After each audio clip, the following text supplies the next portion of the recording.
How's it going, everybody? Here's another little project in support of my recent locomotive acquisitions. These are some Appalachian themed 50-ton die-cast hoppers made by Lionel, and there's also an Atlas in here. And these are to give my Y6B and my Big 6 and my EM1 something to pull other than Penzi stuff all the time. So as you can see, they're pretty much like runner quality.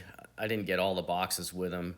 I didn't really care. I got these for such a good price. So as you can see here, the adventure is beginning with the disassembly of the hopper cars and the organization of all the different parts. And here I am pointing out that these cars, I had owned a set of these, or two sets of these in the past, these C&O offset notch hoppers. They were, I think, offered for the JLC Allegheny at the time, and I foolishly sold them off years ago, so it's kind of cool to have another opportunity to buy another set.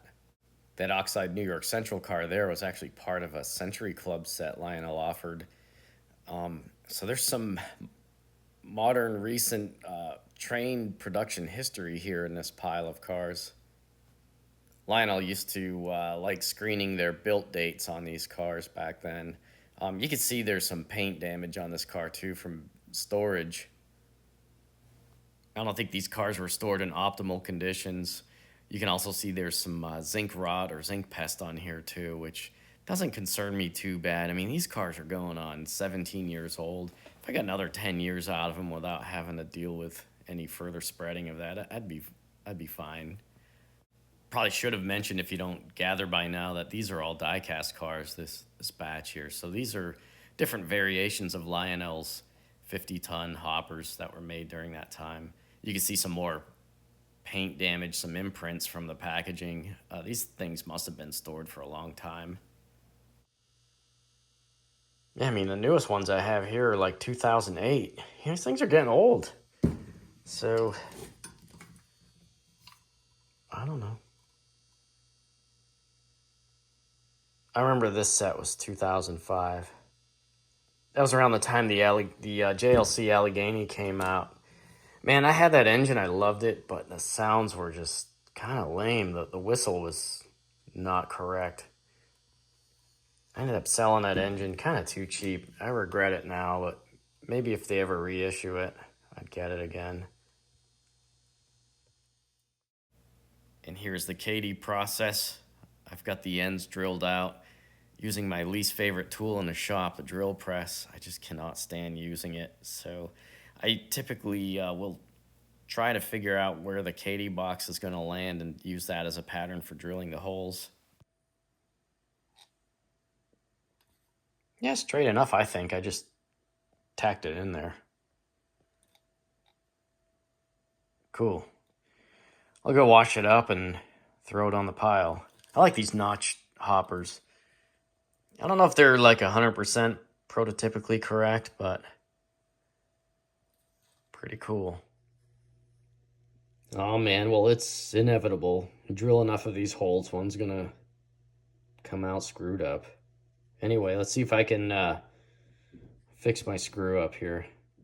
Okay, I just tapped it for a 2mm screw and then cut it off with my trusty Dremel here. Get my charging cable out of here. And now I will try to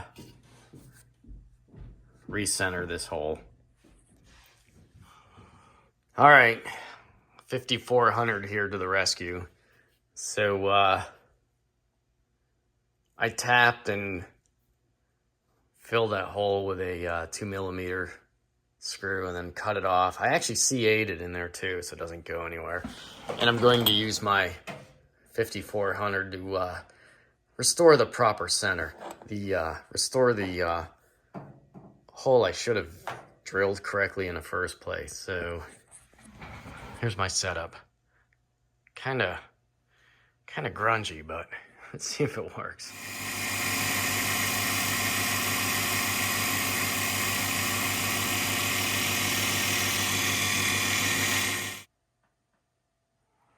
All right, I think I got it back.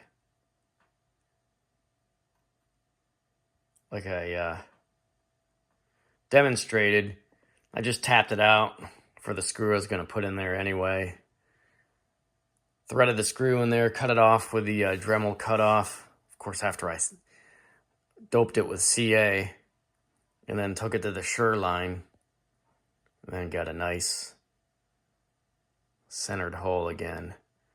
I don't know if you can see the evidence of basically the stud I have in there. But it's tapped out for 2mm again, so I'm thinking my Katy box should be fine now. Hope I don't do this again. I got quite a few of these to go. Anyway, that's how to recover from your own screw up. All right, so here's the aftermath of my rather medieval method of removing the lobster claw coupler assembly from this version of Lionel truck. All right, so what's going on here is I am removing these built by Lionel markings. I started off by using lacquer thinner on a Q-tip here. Then I just decided to just paint them over with some Model Air black on these black cars. So now that that's done, I kind of ran some rust color through the bays here, just in case I decide to run these without loads. But right now I'm also working the loads. These will be loaded. So next is to dull coat all of these. All right, while I wait for the dull coat fumes to clear themselves out, I'm gonna go into mass Katyization.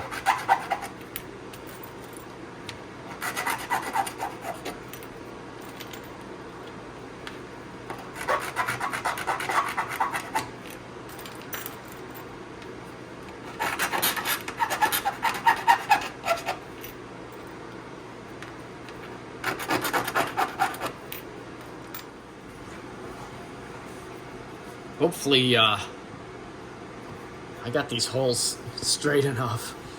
When I do tons of cars like this, it's not unusual to get a few of these crooked, but you got a little twist you can give these guys if they're a little off keister. Let's see here.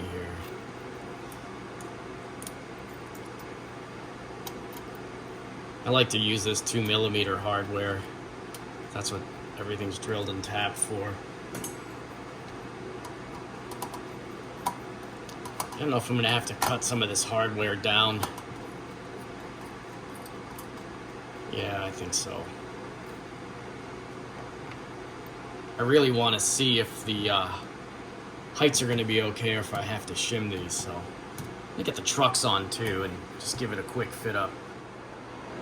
Yeah, these are gonna have to get shimmed down quite a bit. I should go and find one of these cars on my layout from this era. I've done them before. Probably what I did was I used styrene spacers. It's probably a good reason why I have this length of 2mm screw. I may 3D print these guys too. Let's see. At one time I did buy a bunch of 3D printed shims off eBay, but now that I have my own printer, I could probably just make my own. Anyway, I found a thickness that works, so I may have to hop on the printer and get a bunch of these made. So here's a real basic Katy shim, just based off the whole spacing of the draft gearbox. Pretty easy to slap together in Tinkercad, so be nice to have these for future projects too, where I have to make a bunch. I can just change the vertical height. Right now I think I have these to about 2mm. So I'm gonna take this one to the printer and just test shot this, see if it fits up, and if it does, I will print a whole bunch more. All right.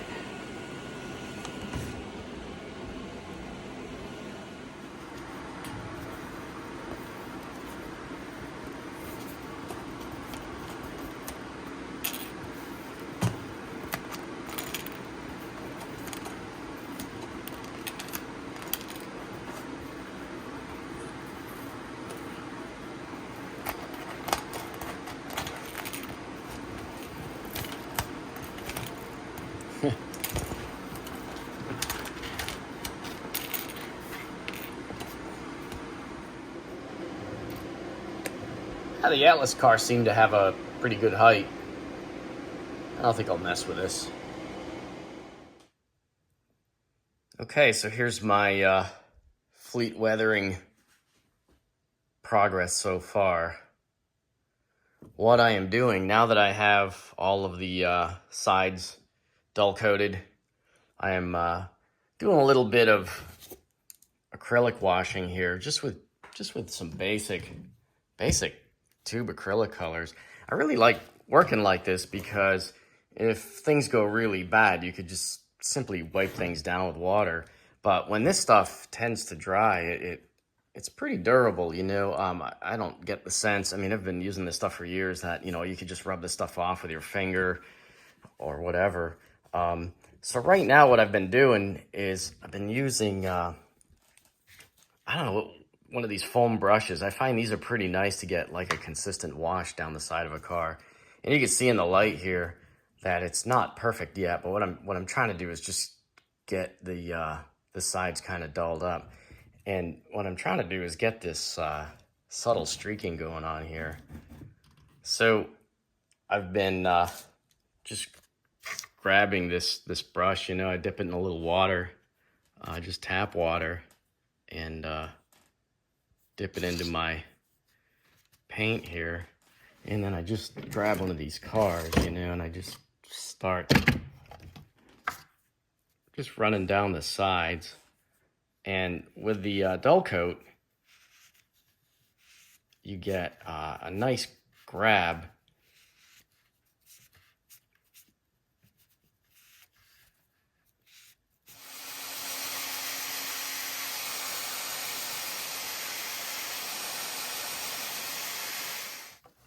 Here's a little technique I picked up from watching many of the model builders on YouTube, and this is just dot washing. I'm using white here, and I'm using white acrylic with this water wash, and as you can see, it makes some nice streaking effects when you go back over it with the wash. And with the acrylic, you want to work wet. You don't want it to dry too fast, but this is a nice way to get some random streaking effects.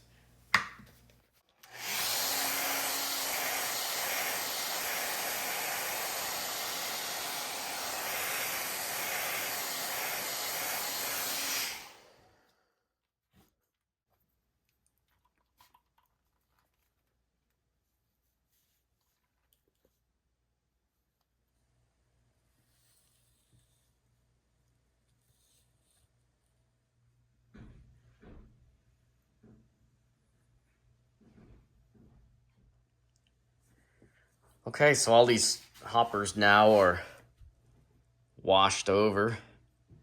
And the idea with the wash was just to provide some more flatting and some variation in the tone of the color of these cars. You know, just to impart some more grime in kind of a streaked manner. But I didn't want it to look too stark, you know. So this will be a multi-stage effort, even though it is a fleet weathering job here. The next step will be some airbrushing. That'll allow me to get some more grime underneath, you know, lips like this, you know, on these offset hoppers. Get the end sills here, get all that hardware in there. The trucks, obviously, and a lot of the running gear underneath the car. So it's not really touched yet. Also the hopper base, I'll do that with an airbrush, just some grimy black. And then the last stage will probably be like dry brushing, which will help pop a lot of details. So I think this effect worked pretty good on this oxide red car. I've been collecting some other possible grimy black candidates too, or replacement candidates. I really like this Tamiya paint. I really like using this. Not quite as durable as my Model Masters stuff, but it shoots well. It lands on the piece just like Model Masters. Let's see what else I got in here. There's something else I found. Oh, I found this color. Schwarzgrau. I'm assuming this is their German gray, which I have some in here. You can see my growing Tamiya collection, whatever. Here's some German gray I've used before. And I don't know, I'll use one of these colors. I'm gonna save my precious grimy black for really special locomotive projects, I think. Oh, by the way, look at this. Harry Henning gifted this to me at York. Surprised me with it. What a guy. Man, I wonder if he has more of these. That was so nice of him. I will put it to good use, Harry. Thanks a lot, buddy. That's awesome. Not to go too crazy on the grimy black situation, but I have a really rare color in here too, called tarnish black. I've been keeping this for a long time. I can't remember what this looks like. I think it's a little bit lighter than grimy. My German might be terrible. Sorry. I think Schwarzgrau just means black gray. I think I'm gonna go with the German gray here. There's a fallen flag. All right, so just a little bit of airbrush action. Like I said, I use this German gray just to kind of dust up the running gear and to get underneath places that you normally couldn't get at with the wash, and get into these ends here a little bit. I then followed up with a little bit of dark earth on the truck sides and the couplers, and I'll probably do a little bit of a more brighter rust just on the couplers, just to pop them out. So that's it really for the airbrushing. The idea is just to kind of just get a overcast of griminess, and not to just go too heavy. Like I said, I think this multi-stage weathering is the most effective. The final effort would be some dry brushing with probably like a very light gray color on the trucks and running gear, and other details just to pop them out. And then, I'll also, sometimes I'll just dry brush the whole car sides for some added streaking. I do that a lot on my weathering jobs. It's a nice touch. I think I've said in the past, one of the biggest bang for the buck effects you do on this weathering is the final dry brushing, because it helps pop all the details that might be kind of obscured by the grime. And you can kind of light up like this nice edge on this offset side hopper. You can light this edge up.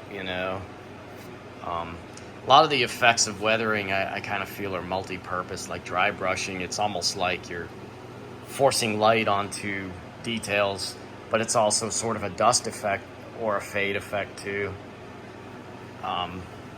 So I guess that's maybe a philosophical way of looking at it, but the ultimate goal is to make it look natural. The idea is that you don't want somebody to ask you, hey, what kind of airbrush did you use? So I don't know. The very last thing will be dealing with the wheels. Because all these cars have these plain journal box bearings that were lubricated, with waste oil probably and waste packing, the oil would leak out the backside of these plain journal bearings and grease the faces of the wheels. So one benefit of being in 3-rail is they have all these centered metal wheels already, and the natural color is pretty close to what they should be. So sometimes I'll just leave them go with whatever weathering fell on them, but I don't consciously run the airbrush across them anymore. I might thin some dark wash paint sometimes and just paint the wheels with a brush. Other times I'll just clean them up and use the centered color. So that'll be it. Right at the very end, just clean the wheels and they should be ready for the layout.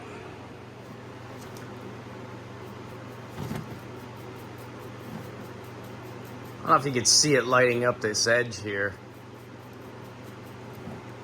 but that's what I really like about dry brushing.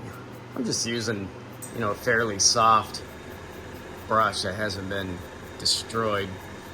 Sometimes I'll do the whole car side with this and it'll kind of gently pop these rivets out. And like I said, I'll just use some white acrylic paint, maybe mix in a little black. But I do it on the trucks and the running gear and things like this door hardware. You can see I got this little rivet detail to come out.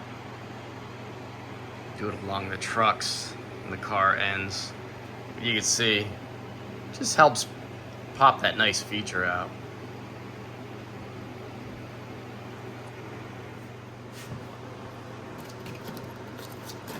I'm just painting the wheels as black gray.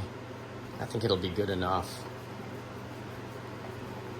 This is how I do it. If I can get it right, I can just spin the color on like that.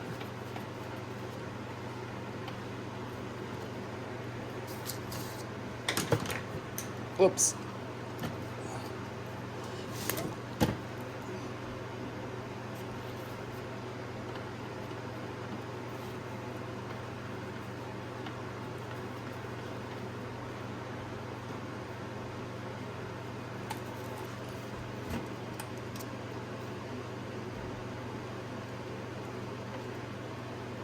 Get a little water in there. Try not to paint my thumb while I'm at it.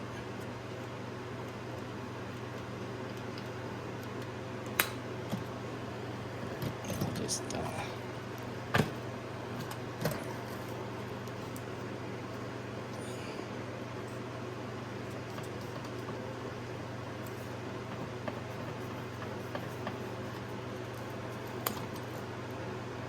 There used to be a color called Oily Black that Polyscale made that was really awesome. And it never made it to the Model Master line. That Dark Iron Tamiya paint has a little metallic to it, so maybe I could use that someday. One of the very last steps is to polish up the wheels a little bit.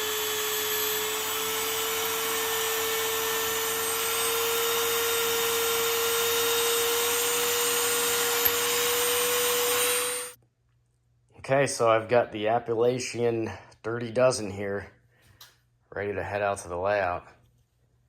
So, out of the 12 here, 9 of them are C&Os, and I got a couple of like flat ends and some notched ends. Kind of neat. A couple New York Centrals interloping in here, and there's also a B&O somewhere in here. I wouldn't mind getting some more B&O hoppers. Anyway, I think these will look really good mixed in with all my Penzi stuff. My N&W Y6 and my upcoming B&O Big 6 project. So let's go put these on a layout, see what they look like in the layout lighting.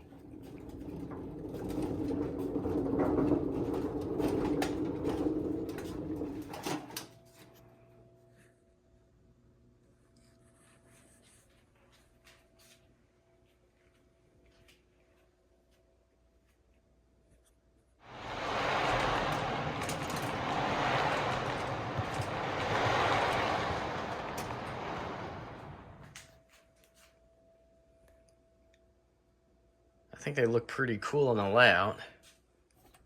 A couple things. Seems a little extreme. Probably just let it ride though. I really like the way they look. See all the slack in these Cadies. Let me push it. This is a very heavy train being all die cast. See how much this moves before.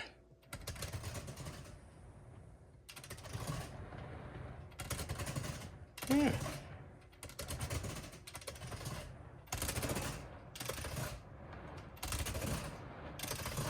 It's that Katie Slack action.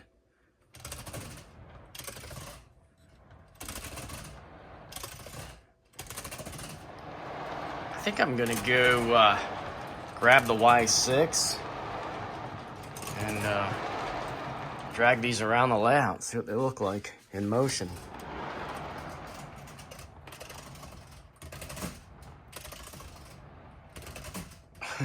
Sorry, that's fun to play with.